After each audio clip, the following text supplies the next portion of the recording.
my name is Shay and welcome to my channel. Today I'll be reviewing Legacies Season 3, Episode 6, To Whom It May Concern. Don't forget to like, comment, and subscribe. Let's get it. The episode starts off with Landon in Malavore and he sees a bright shining door and he opens it. He walks into an ice cream shop and sees the Necromancer. Alaric is in his office and he's looking over some paperwork and Josie comes in. She sees the object he found in the lake from last episode and asks about it.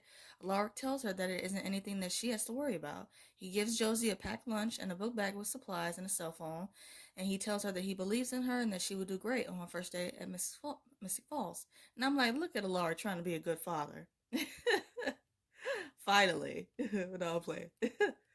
Hope is in her room trying to paint and she looks at her bed. She is having flashbacks of her and Landon and puts down the paintbrush. Lizzie comes in and tells her that Alaric wants them to run the tour for prospective students. Hope says that she doesn't really want to be around anyone right now and suggests that Wade run the tour. Lizzie shuts it down and I'm like, don't do my boy Wade like that. Like, he is so precious and so cute. Lizzie says that she just needs Hope to help run the tour until MG and Caleb get back, and then they can take over. She mentions that it will be a good distraction for the both of them. Hope tells Lizzie that she will not be talking to anyone, and Lizzie replies that there will be so many students that she won't be able to hear herself think. The next shot shows Lizzie and Hope with exactly 7 students who showed up, and it's incredibly awkward. Lizzie asks if anyone has any questions, and one guy asks where are the rest of the students. Lizzie mentions that the school had a mid-semester break, but that the students will be back and it will fill up very fast. A female mentions that she heard from her parents about Josie using black magic to kill another student. Lizzie tells her that it's not true, and the reason for the mid-semester break was because of the monster trucks. Back in the prison world, a customer leaves a tip in the jar, and the Necromancer yells at her and says that he will not sing. The Necromancer tells Landon that Malavore put him in that ice cream shop to torture him and to serve the humans and creatures stuck there. He mentions that he can't leave because he is in enchanted shackles. The only way those shackles will come off is if the Necromancer does a thing that he would never do. He says the only thing that he has to look forward to is hearing the customers gossip, and he asks about Hope. Landon tells him that they escaped to the real world and something happened and then he was sent here. The Necromancer shows him a key to escape the prison world and asks Landon if he would want to team up. Hope is walking in the hallway and has another flashback of Landon. Her powers are causing the lights to flicker and Lizzie bumps into her. She asks Hope if she is alright and Hope says that she is fine. Lizzie shows the group the great room and that they are not impressed and they try to leave. Hope tells them to not leave just yet and that MG, Caleb, Wade, and Jed come inside. And I love the way the guys kind of, but not really, kind of posed once they got inside. They posed in like a superhero type of way and it was just so cute. And then the dramatic moment, the dramatic music behind it was really funny. They tell them that none of the other students came back. Alaric is talking with Hope, Lizzie, MG, and Caleb. He mentions that none of the students are coming back and that he received a letter from concerned parents saying that the battle against the Necromancer was the last straw. The students don't feel safe and they are transferring to other schools. He mentions that without the tuition checks coming in, they can't afford all the teachers. And I'm like, oh, this sucks. Not only can they not afford to pay the teachers, but none of the students want to come back. He says that the tour needs to work and Lizzie offers to help. Caleb asks MG if he has any plan to entertain the group and he tells him no. MG says that he needs a break because Alyssa broke his heart and he leaves. I couldn't stand Alyssa anyway, but once she screwed my boy MG over, I was completely done with her. Hope tells Caleb that they have to do something because if they don't have enough students, the school will get shut down. Josie is walking in the hallway to find her locker and she is surprised to see Dorian, and I am too. Dorian says that Emma made him promise to get a job that was monster free, so he is now Mr. Fall's new principal. She thanks him for decorating her locker and tells her that he didn't do it. She turns around and finds out that it was Finch who did that, and it was really, really, really cute and sweet. So I'm like, aww. Caleb shows the group the werewolf pack, and it's only 3, including Jed. Hope tells them about life at the school, and they throw a lot of cool parties. Woo woo! She says that they play a lot of dodgeball, and she has another flashback of Landon in gym class. Hope's powers causes the lights to flicker and the rack of dodgeballs to knock over. Jed takes over the tour and leads the students out of the gym. Caleb tells Hope that if she keeps going off like a magic time bomb, they can't make the school seem like it's safe. Hope says that she can't control it and mentions that the school is her home. She can't just stand by and watch and lose that too. Back in the prison world, the Necromancer and Landon are talking about the things he has done. The lights become dark and the Necromancer is saying how When the time passes, he dreads the next day. The necromancer is literally having a fit and just going off, and Landon is just standing there, just sipping on his milkshake, just unbothered. Landon tells him that the customer is always right and tells him that he has to sing. The necromancer disagrees, but then he starts singing If You're Happy and You Know It. After the necromancer sings a song, the shackles come off and he punches Landon. He puts Landon in the shackles and tells him that he lied about them teaming up and that the only one of them can escape through the mythical door. He tells Landon that he is his escape plan. Landon tells him that he escaped Malivore, and the necromancer does an ugly laugh, and I mean an ugly laugh. He mentions that unlike Hope, he is not willing to do what it takes to escape, and I'm like, that's harsh. Like, you don't know what Landon is capable of, but okay. Finch and Josie are in class and they are flirting. Josie looks at a letter from Lizzie, telling her to not worry about her. Finch asks her about the letter, and Josie tells her what Lizzie wrote. She mentions that she hasn't thought about Lizzie not once at all today, and she storms off. Wade comes into MG's room and to ask if he wants to play a game, and Jake comes in and talks to MG. MG tells both of them off in a very respectful way, and he leaves. And I love this side of MG, and I'm so glad that Caleb gave him that advice to start telling more people no, and just start choosing yourself more. So I'm loving it. Alara tells Lizzie that they have 30 students to satisfy the town's charter. Lizzie tells him that it's not 30 students but 30 names, and that Landon and Raphael's names shouldn't be on the list.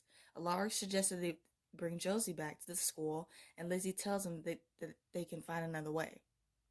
Hope takes over the tour and she is showing them the main area while the events happen for the school. She is having more flashbacks of Landon and has a meltdown. She has a wave of power that sends a shock and knocks out the group. Alaric is talking to Lizzie and Caleb, telling them that they need to get at least 2 of the 3 people registered. They all call dibs on which one they want, and it's hilarious. And I'm like, they are for sure going to want to go to the school now once they wake up from being knocked out. They're sure going to want to go now. Landon and the Necromancer talk about the key and discover how to escape the prison world. They do this tug of war and fight to get to the door, which leads to the ice cream shop. Caleb is trying to serenade the girl with singing and playing the piano, and we love it. Caleb is sugarcoating the school and it being safe and everything. The girl can clearly see through his act and tells him that she cannot be at a school where the people do not tell her the truth. Alaric is with Gunter and he tells him that he would love the school's curriculum, seeing as how Gunter loves history. Gunter mentions how his guardians told him about some of their family were murdered by Alaric and they made an oath of vengeance. He says that once he met that vampire hunter who killed his family, he would kill him. He tries to stab Alaric and he ejects Gunter in the neck. Lizzie is with Gabby in the kitchen. Gabby mentions that Penelope said that the Salvatore school was run down and that the best part about the school was Josie. And I'm like, every single time that somebody mentions Penelope, my heart literally skips a beat. And I just miss her so freaking much. It's not even funny. And I want her to come back. I want her to come back so bad. Lizzie rants about Josie and puts that onto Gabby in an uncomfortable way, and she leaves. Hope comes to her room and she uses her powers from rage and creates an art piece. Cleo comes in and tells her that it's time to talk. She asks Hope what does she see when she looks at the painting. Alaric is trying to convince Gunter to attend the Salvatore school. Gunter doesn't want to hear anything that he has to say. Josie is eating her lunch in the hallway, and Ethan comes to sit with her. He tells her that it gets easier not having your sibling by your side when they've been there your whole life. She asks him if he feels guilty for staying in Mystic Falls while his family left, and he replies that he did for a while, but then he remembered that his family would want him to be happy. Hope tells Cleo that she sees anger and fear in the painting. She says that every room she goes into reminds her of Landon, and she knows that she has to move forward but doesn't know how. Cleo asks why stay at the school if it's so painful, and Hope replies that the school is her home, and that she wouldn't know where she would be if it wasn't for the school. Hope tells her the school is sometimes dangerous, but it's a place where it's safe to be yourself. She mentions that they might have to close the school, and Cleo asks how would a new student go about enrolling. Landon and the Necromancer come back into the ice cream shop. The Necromancer unlocks the freezer and sees the mythical door. Landon uses his shackles to choke the Necromancer and he punches him. Landon looks down the freezer at the mythical door and he jumps in. Cleo decides that she wants to enroll in the Salvatore school and I'm like, yay! And she signs the application. Gabby decides to enroll as well, and her and Wade know each other from playing an online D&D campaign. I'm like, small world. Josie comes to talk to Finch and apologizes for being weird. She tells her that she's had one of the best days of her life at the school, and she felt like she didn't deserve to have so much fun. Finch tells her that when she was 14, she emancipated herself. She says that she felt guilty because she got out, and believes that she deserved to be happy was the hardest part. She tells Josie that she will get there. Lizzie comes to the room with ice cream and sees Hope and Cleo laughing and unpacking her belongings. She comes to MG's room and he is boxing up things that remind him of Alyssa. She tells him that everything is changing and asks if she can come inside to talk. He tells her no, and that every time when things go wrong, she comes to him for a shoulder to lean on. And she does do that. She does. He says he doesn't want that to be their dynamic anymore. He mentions that if she keeps searching for someone to fill a void, she puts her happiness in other people's hands. He tells her that her happiness should come from within and that it's our own responsibility. And I'm like, come on, MG. Like, he is always giving her such good advice, and he's just so wise. I love him so much. And he's so wise. She agrees and mentions that they are both vulnerable and that they would probably have done something stupid like had sex or something. She walks away and MG's face is priceless. Like, he was looking like, wait, what? And after Lizzie walked away, it looked like MG wanted to take back what he just said. And it was so awkward and cute. The episode ends with Landon outside of the Salvatore school in the prison world, and it is on fire. He's writing a letter saying that he is in an alternate dimension and that he doesn't know how to get out. He mentions that he is human and without any powers or anything. He says that unless Hope finds a way to save him, there's a chance he is never coming home. He mentions that he will not stop trying and sticks the letter on the gate. He says that he will not sit around and wait for someone to find him. He will get himself home. To wrap up this video, I'm going to do 3 quick things. First, my quick thoughts on the episode. This was a really funny episode. It was a filler episode, but it was still funny at the same time. Everyone trying to go to great lengths to recruit more students was really, really funny. I loved how in the end they were able to recruit enough students to save the school, so I'm happy about that. Josie and Finch are really, really cute and adorable, and it was so great seeing Dorian again. I missed him so much, and I miss Emma too. The Penelope mention had me in my feelings, of course, and I miss her so much. And I'm still hoping to this day that she will return. Second, my thoughts on the next week's promo. It shows a leprechaun, and that will be interesting just in itself. Third, I'm going to do a quick rapid fire of the episode. My favorite scene, MG telling Wade and Jet off and saying no to the things they wanted him to do. I love that moment. And MG was like, yeah, I need to do this more often. I'm like, yeah, you damn right. Favorite quote, our happiness is our own job by MG. Favorite look, Lizzie's white sweater with the pearls on it. I just thought that was really cute. Favorite duo, Hope and Cleo. I loved how Cleo was able to get through the Hope and just help her with her anger and just help calm her in a way. My WTF moment, it's not really a WTF moment, but it's more of a funny moment with Necromancer singing If You're Happy and You Know It. And just the way that he was singing it just had me dying. I hope you guys enjoyed my review of Legacies. I review other shows like Riverdale, All American, Good Trouble, and some other stuff. And if those interest you, please check out those videos on my channel and subscribe.